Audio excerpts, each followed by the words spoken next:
You know that moment when your life feels like a movie, but not in a good way? That's how it was for me. When I walked into that church, wearing the dress she should have worn years ago, the silence that filled the room was deafening. All eyes turned to me, the rejected, betrayed, forgotten sister. And me? I just smiled. A practiced, cold, and painfully calculated smile. Because that day, I wasn't invited. I was the lesson. My name is Camilla, I'm 31 years old, and until recently I believed in unbreakable bonds. Family, love, commitment, nonsense. Those words lost all meaning the day my younger sister, Bianca, stole the man I was about to marry.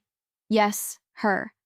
The same one I protected from the monsters of my childhood. The same one I defended from our mother when she thought Bianca would never be good enough. The same one who once swore she would never hurt me. And she didn't just hurt me.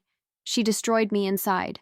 It all started 6 months before the wedding, when I noticed small changes in my fiancé Caio's behavior. Long silences, averted glances, postponed promises.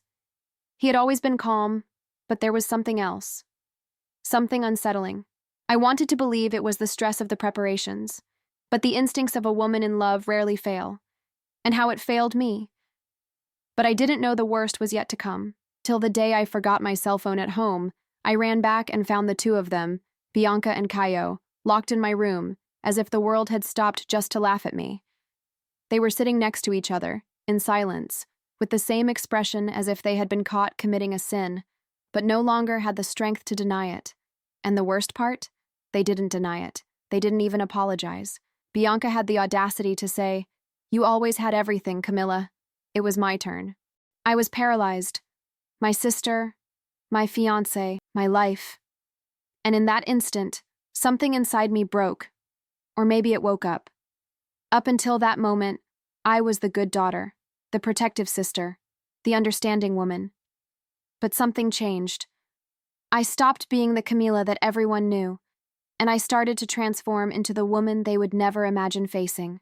And yes, I swore there, standing, through tears that no one saw, that they would pay.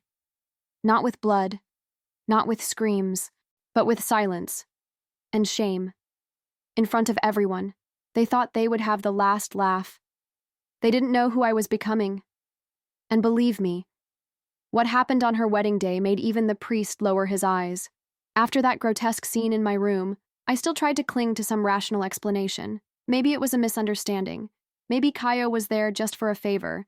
Maybe Bianca was in trouble and he was just helping. But deep down, I knew. You know, when something inside you breaks, it's not because of doubt. It's because the truth has already hit you like a punch, and everything that comes after is just the echo. But still, I did the unthinkable. I sat down with both of them.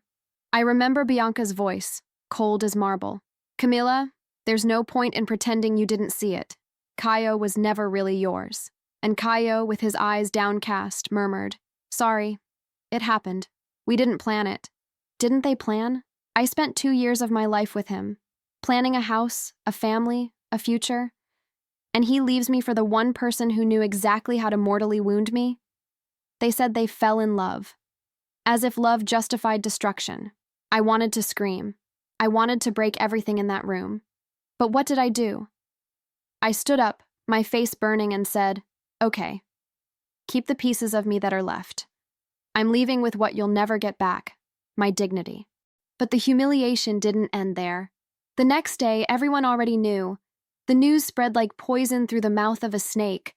Friends, colleagues, even distant acquaintances who barely remembered my name sent me empty messages full of "I'm sorry and you deserve better." The same people who weeks later were commenting, praising, and, surprise, celebrating the new couple on social media, Bianca and Caio, engaged, complete with a pre-wedding photo shoot on the beach, and ridiculous captions like, "Sometimes destiny chooses for us." They didn't even wait 2 months. My own family, who I thought would protect me, were silent. My father said he didn't want to get between sisters. My mother was worse. She smiled and said, "At least Caio is still in the family." There I realized I was alone. I cried alone in the bathroom for nights on end. I avoided going out. I avoided looking in the mirror. The pain wasn't just from the betrayal, but from the feeling that everyone was on their side. Bianca was the spoiled youngest, the one who always did what she wanted, and now she was seen as a soap opera heroine for having followed her heart. And me? I was the rejected woman, the abandoned one, the bitter one, as some friends once so close began to whisper. The bottom of the well has no sound, only echo, and it was in this silence that a new voice was born within me. Quiet at first, but firm. A voice whispered, "They don't deserve your pain. They will taste your silence." It was there, alone, in the dark of my own room, with the memories suffocating me and social media rubbing their fake happiness in my face, that I made the decision. If the wedding was really going to happen, then I would make sure to be there, but not to applaud, to turn the page with fire. Nobody teaches you how to deal with this kind of pain. Cheating on the part of a partner is something that already tears you apart. But betrayal on the part of your sister is like losing your footing and discovering that even the sky has turned its back. I went into free fall. At first, I tried to pretend I was fine. The classic, smiling at my neighbor in the elevator, saying good morning at work, posting an old photo on Instagram as if nothing had happened. But inside, it was like I had been ripped in half and hastily glued back together, a broken doll trying to look whole. I stopped eating. My eyes were sunken. My hair fell in strands onto the pillow. I had lost 6 kilos in 2 weeks. No one noticed, or if they did, they pretended not to see. After all, Bianca was about to get married. The world revolved around her fairy tale now. Even my mother was always talking about the decorations, the dress, the band that would play at the party, as if nothing had happened. As if I had never existed. It was like attending your own funeral, only standing up. The world around you crying with joy, and you dying in silence. The cruelest part? I kept going to work. You know why? Because I needed some structure, no matter how artificial it was. But by then, things were starting to slip through my fingers. A client saw me in the office crying in the bathroom and told the supervisor. Soon there were whispers, looks of pity, and then, of course, the inevitable dismissal. I was now the problematic one, the woman who was betrayed by her sister. "She must be difficult, right?" they said behind my back, as if the blame for the misfortune in my life was mine. My friends disappeared, my aunts blocked me, my own father started acting like I was a bomb about to explode. But the bottom came one night when I tried, for the last time, to reconnect with someone. I called my childhood best friend, Laura, crying, begging for a coffee, a conversation. I needed to be heard, to be seen. But she said, "Camilla, it wouldn't be fair to Bianca. I'm the maid of honor at the wedding." She hung up. And with that dry click on the other end of the line, I knew. I died for them. Bianca killed a part of me, and no one showed up at the funeral. But here's what no one saw coming. In the midst of despair, in the midst of tears, in the midst of sleepless nights, an idea was born. Not a simple idea. Not just any impulse. A plan. Because if the whole society was on its knees before the traitorous princess, I would make a point of getting up. And on her wedding day, in front of everyone, those who laughed at me, those who forgot me, those who buried me alive, I would do the one thing no one expected. I would come back from the dead and take their party to hell. After the last call with Laura, I spent 2 days in complete silence. I didn't cry, I didn't eat, I didn't sleep. I just stood there, motionless, staring at the ceiling of my room as if I was waiting for an answer that would never come, till, on the 3rd morning, something broke. But this time, it wasn't me. It was the cycle. I stood up. I walked over to the bathroom mirror and stared at my own reflection, an unrecognizable woman. Sunken eyes, pale skin, disheveled hair, but deep in her gaze, there was something new. It wasn't sadness anymore. It was something denser, colder, sharper. It was focus. At that moment, I understood. They expected me to disappear, to be silent, to watch their happiness from a distance, like a shadow. But they didn't count on one thing. I'm good at observing. I always have been. And what begins in silence can very well end in a roar. The wedding was scheduled for 6 weeks later. 6 weeks. 42 days. 1,008 hours. Enough time to devise something that would not only expose them both, but would mark them forever. I started with the basics. Research. I created a fake Instagram profile, followed Bianca, followed the bridesmaids, followed the decorator, the wedding planner, the caterer. In less than a week, I knew the wedding venue, the time, the VIP guests, and even the party playlist. It was all so superficial, so theatrical. And that gave me power, because the more perfection you try to show, the more fragile the structure behind it becomes. At the same time, I started taking care of myself, not out of vanity, as a strategy.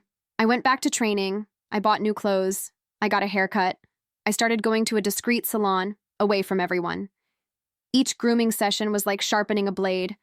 With each step I took, a part of the old Camila died, and a new one was born, one that no one would ever see coming. But I needed proof. Caio was a coward. I already knew that, and cowards make mistakes when they feel safe. So I started hanging around his old circle of friends, not as Camila, but as a distant acquaintance who was also betrayed once, and as people love to say when they feel they are not being judged. It was at one of these meetings that I heard enough to light the fuse. A friend of his, a guy named Renato, said with a laugh that Caio never stopped going out with other girls, not even when he was with me, nor now with Bianca. And what's more, he still kept a second cell phone number to avoid confusion. That he had already been involved with his own boss and had an old video, something intimate, that he thought no one knew about. But now, I knew. I got the contact information for my former boss. I pretended to be a journalist investigating harassment in private companies. The woman got so upset that she ended up revealing more to me than she should have. The video? It existed. And Caio was the kind of man who recorded it without warning. And of course, she didn't know that at the time. My sister's fiancé was a criminal, and now I had one end of the story in my hands. There were 4 weeks left until the wedding, and I already had a plan. It was time to open the toolbox, and the first wrench. It was the invitation. Because to destroy a castle from the inside, you have to enter through the front doors. I knew the invitation to the wedding wouldn't come officially, and it didn't. But that was never a problem. Who needs an invitation when you know what goes on behind the scenes better than the bride and groom themselves? In the 3rd week of preparation, I sent an anonymous message to the wedding planner saying that Camila would give a surprise speech during the reception as a way of family reconciliation. The reaction? An email on the same day confirming my name on the entry list. A desperate attempt to show that the family was well-sorted, pathetic, and predictable. With that, I gained full access to the event. But my presence would just be the icing on the cake. The part that would shock them would come from within, from where they least expected it. I contacted an acquaintance of mine, Tiago, who works in technology and surveillance. I told him I wanted to access data from a cell phone, specifically Caio's second number, which I learned he still used for side adventures. Tiago didn't ask much. He just asked for a real reason. I sent just one sentence. He's going to marry my sister, and she doesn't know what kind of man he is. A week later, Tiago handed me a flash drive. Inside were screenshots of conversations, videos, and emails. Everything from Caio's second chip. Conversations with girls he met online, messages sent up to 2 days earlier, an intimate video recorded without consent. The same one the former boss mentioned. Proof that Caio wasn't just a scoundrel, he was a criminal. Now, I had an arsenal. But I didn't want to just expose it as some scandal. No, I wanted the truth to dance to the wedding march. I started putting together a presentation. Nothing vulgar, nothing scandalous at first glance. A sequence of images and videos edited with elegance and precision. No subtitles, no voices, just Caio's actions, raw, silent, projected as if it were a couple's retrospective. I used the same aesthetic that Bianca chose for the official party video. Same pattern, same background music. The plan? To swap files on the video technician's desk while the event was being set up. A simple, nearly invisible move. With clear access, a formal shirt, a confident posture, and a fake AV crew badge, I would have 30 seconds of invisibility in the chaos of the backstage area. And I trained. Yes, I simulated the movement at home dozens of times. I practiced my timing, my speech, my entrance and exit, until it looks natural, until it leaves no trace. In the meantime, I kept my social presence low-key. I reactivated my Instagram. I posted light, soft photos of cafes and landscapes. I started to look good. Enough for Bianca to feel safe. She even sent me a message on WhatsApp as if tossing me crumbs. I'm glad you're moving on. I hope we can reconnect someday. Hypocrisy has a name, and last name, my sister. I replied with a simple, who knows, maybe on your big day. May it be unforgettable. And it would be. Not for the reasons she dreamed, but for those she could never erase. The day before the wedding, I bought my dress. Nothing too flashy. A dark green, elegant, with a low neckline and a discreet slit. Enough to look powerful without stealing the spotlight. I wasn't the star. I was the final blow, the one no one sees coming. The wedding would take place in the late afternoon, outdoors, in a noble place rented for a fortune. All the decoration followed the country romantic style. Lots of white flowers, violins, promises of eternity. I would arrive early, with an invisible gift in the bag, and a reminder in the soul. They started this story with a lie.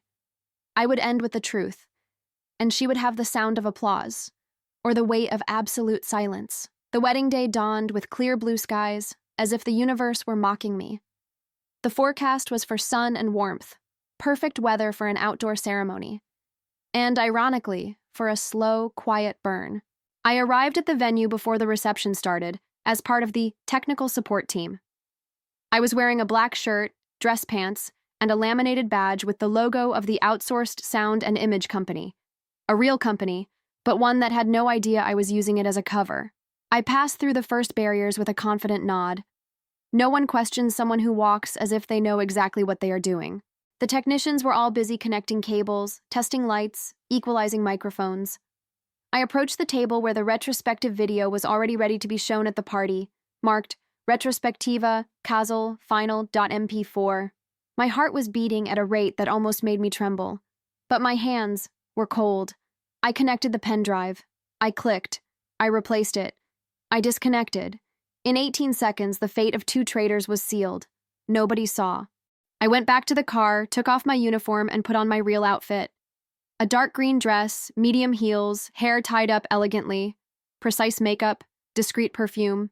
I entered the reception like any other guest. I positioned myself strategically at the back, close to the exit, but with a wide view of the room and the projection screen. Some people looked at me with surprise, others with embarrassment, and some, the worst ones, with pity. Bianca saw me. She was radiant, a form-fitting white dress with tulle and lace on the shoulders. Her makeup was impeccable. But when our eyes met, something flickered in her irises. Maybe it was guilt, or maybe it was fear. She approached with that fake smile that had disgusted me since I was a child. "You really came," she said, trying to sound genuine. "Of course. I said I would be part of that day. I wouldn't miss it for anything," I replied, my tone neutral, my eyes fixed. She hugged me with the coldness of a snake in a pose of affection. And when she pulled away, she whispered, "No hard feelings? Sorrow? Never. Only memories." The ceremony went off without incident. Empty promises were exchanged. Rings were placed. Kisses were forced amidst exaggerated applause. The party began with drinks being served, light music playing, and photos being taken as if everything was perfect. But perfection is just the temporary absence of chaos. An hour later, the lights in the hall went out, and the DJ announced excitedly, "Ladies and gentlemen, the most anticipated moment has arrived. The couple's retrospective." I saw Bianca smile. I saw Kaio lean in, confident. I saw the guests raise their cell phones to film. The screen lit up. First, a romantic video. Kaio and Bianca on the beach. They are cooking together. He is putting the ring on her finger. A rehearsed scene. And then, the transition. Without warning, I'm here. Just image. Kaio, kissing another woman. Then he was in a hotel room, exchanging explicit messages with at least 3 different girls. The time and date in the corner of the screen didn't lie. It all happened while he was engaged. Then, the most devastating video. Kaio recording, hidden, a woman crying, getting dressed in a hurry, saying, "You told me you loved me. Did you film me?" The entire hall froze. The smiles faded. Bianca turned as white as the dress she was wearing. And Kaio stood up abruptly from his chair. "That's a lie! That's an invasion of privacy!" But no one answered, because people's eyes said it all. And truth. The DJ turned off the sound. The screen went blank. The room fell into a silence heavier than any scream. And me? I took a sip of my champagne. I crossed my legs, and I watched. Bianca ran away from the table. Kaio followed her, trying to explain.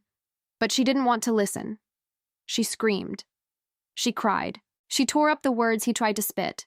Some guests followed her. Others were left open-mouthed.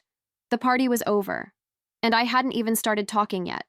The hall was plunged into a dense, almost suffocating silence. The smiles had disappeared. The toasts were abandoned on the tables. The retrospective, the one that was supposed to praise the love between Kaio and Bianca, had turned into a public sentence. And in that scenario of emotional ruins, I got up from my chair. No rush. With purpose.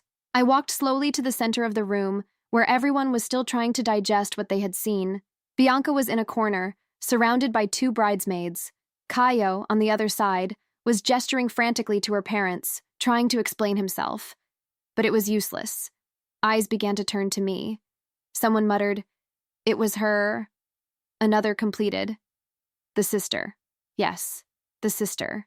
I grabbed the microphone from the band, which had stopped playing since the scandal. I took a deep breath and let each syllable come out like a calculated blow. "Good evening, everyone. My name is Camila. For those who don't know me, I'm the bride's sister, and the current groom's ex-fiancé." A buzz went through the hall.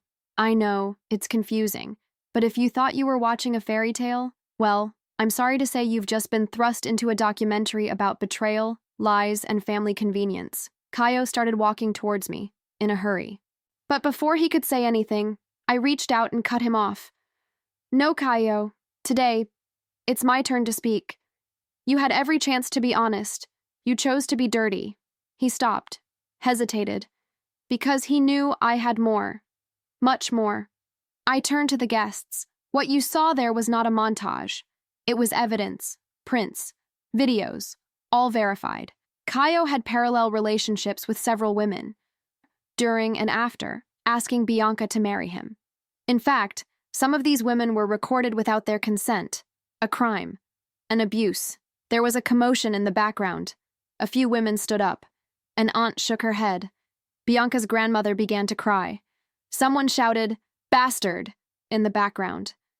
And Bianca, my dear sister, you knew who he was capable of being, because he did the same to me. But you thought you could be different, that you could steal a man like you steal a doll. But what is stolen with lies? Rots in your hands. She cringed. For the first time in her life, Bianca had no answer. "Today, I did not come to destroy your marriage. I came to free all of us, including myself. I am tired of being their mistake. I am tired of living in silence. Today, I am my own voice. And if that means being called cruel, vengeful, or unbalanced, then so be it. I prefer that to being an accomplice." I dropped the microphone on the table without making a fuss. It was the end, or rather, the beginning. The beginning of their downfall. Public, shameful, out of control, and of my rebirth.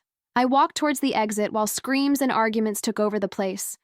Bianca fell to the floor, crying loudly, shouting incoherent things. Kaio tried to go after her, after me, but no one wanted to listen. Not even his own friends. At the door, the security guard looked at me in surprise. "Madam, are you leaving now? Now that the party has started?" I replied with a discreet smile. "No, now that it's over." And I left, without looking back. Because whoever looks back hasn't yet finished what they came to do. But I'm done. And I delivered every word like a silver bullet. What happened after I left that party was a chain reaction that no one could stop. A silent explosion. The kind that makes no noise but sweeps away everything nearby. The next day, social media was ablaze. There was no new post with wedding photos. There was no first dance video. There was no romantic caption. The only thing there was silence. And silence, for those who live by appearances, is pure scandal. The bridesmaids started deleting photos with Bianca. Some posted cryptic stories. "The mask always falls off. Be careful who you call queen. Not all that glitters is love." The comments on the couple's old photos exploded. People who didn't even know me started following me, sending messages of support, saying that I was brave, inspiring, legendary. But I didn't want to be an idol. I just wished they would face what they tried to hide, their own rot. And they faced it. Bianca called me 3 days later. I almost didn't answer. But curiosity won. "You ruined my life, Camila." Her voice was different, almost childish. "No, Bianca, I just took the makeup off your lie. What was underneath was already rotten," she cried.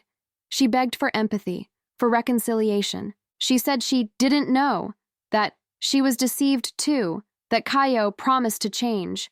But none of that touched me, because that was exactly what she expected, for me to go back to being the good sister, the one who gives in, the one who forgives. But that version of me died the day she walked into my room and destroyed my engagement. "I forgive you, Bianca, but I'm never coming back." And I hung up. Caio, in turn, disappeared. The leaked video of the wedding reached the groups of the company where he worked. Result? Dismissal for just cause. His former boss, the one who was recorded without consent, has filed a lawsuit. His image was destroyed. He tried to defend himself in vague posts, talking about a setup and videos taken out of context. But no one bought that narrative. When a man has a history, he doesn't need context. His own past is already a condemnation. In the following months, I learned that Caio had an outburst, had to move away, and, ironically, was taken in by his own parents, who one day said that I was too unstable for him. As for Bianca, she was never the same again. He tried to maintain his pose for a while. He created a motivational profile, one of those with ready-made phrases about redefining pain, rising from the ashes, to err as human. But no one bought the idea. She had been exposed so publicly, so profoundly, that even her former sycophants now avoided her name. I heard that she became depressed, that she lost her job, that some of her family members started avoiding contact with her, and that, in the end, she was isolated, like I was one day. But unlike me, she was not reborn, because I built my strength on truth. She, in the lie, and when the truth rises, the lie has nowhere to hide. It was in this scenario that I started my new life, with new people, new opportunities. I moved to another city. I started over, not with anger in my heart, but with freedom, with dignity restored, and with the certainty that I didn't let them step on me without an answer. My revenge was not just personal, it was educational. They taught me what betrayal is. I taught them what happens when they underestimate a betrayed and intelligent woman. Today marks exactly 1 year since that wedding. It's funny to call an event that fell apart before the cake was even served a wedding. But that's what it was.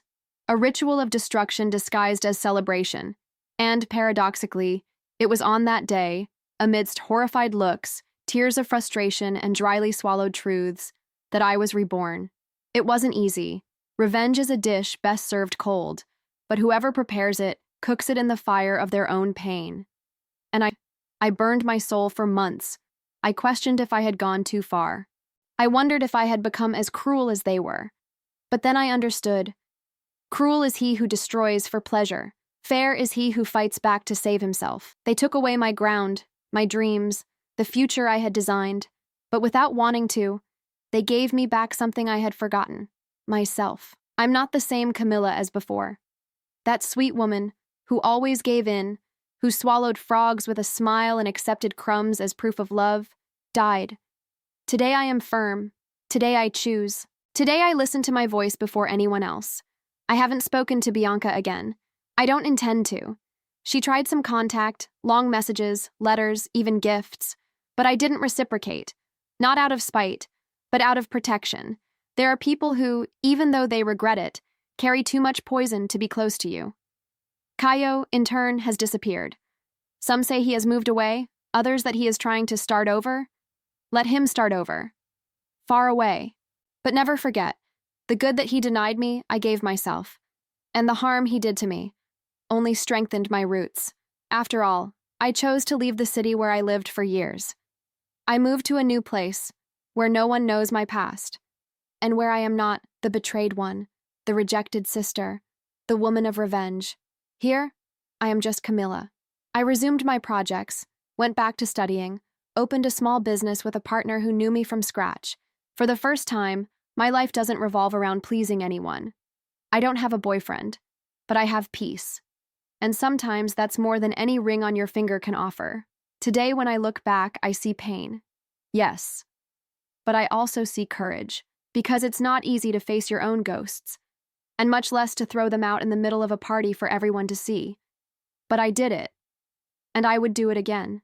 If you are reading this and have ever felt betrayed, invisible, abandoned, know this. Your strength is not in fighting back like others want. It is in showing that you are still standing, even after everything. Revenge that hurts is fleeting. The one that transforms, that one remains. My sister stole my fiancé, but in the process, she unintentionally gave me the most powerful gift anyone could ever receive. The chance to find myself again, to get up, and to never again accept less than I deserve. And that, not even the most expensive wedding in the world can buy that. Camilla,